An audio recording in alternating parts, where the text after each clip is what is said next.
त्यांच्या जुन्या video clip बघा आणि मग त्यांना बोलू. ते जशी बाजी असेल तशी बोलणारी माणसं आहेत, त्यांच्याबद्दल न बोललेलं बरं. आजचा शुभ दिवस आहे मराठी माणसासाठी. मला वाटतं अशा लोकांबद्दल बोलून आम्हाला इथे गाण नाही करायची. सुधीर मुनगंटीवार असं म्हणतायत की जर दोन भावांना मराठीबद्दल एवढा पुळका असेल तर त्यांनी एक पक्ष स्थापन करून राजकारण करावं. बघू, आम्ही विचार करू ना.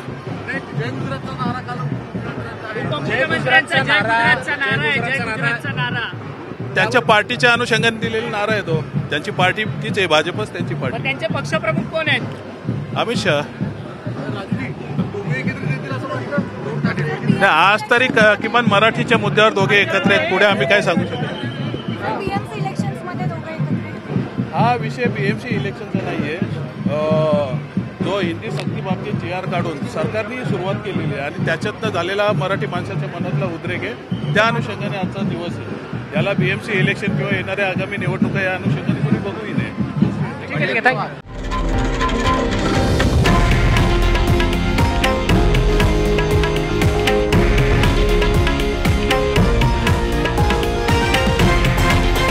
हे आहे देशातील नंबर 1 न्यूज नेटवर्क आणि आपण पाहत आहात TV9 मराठी, एकमेव.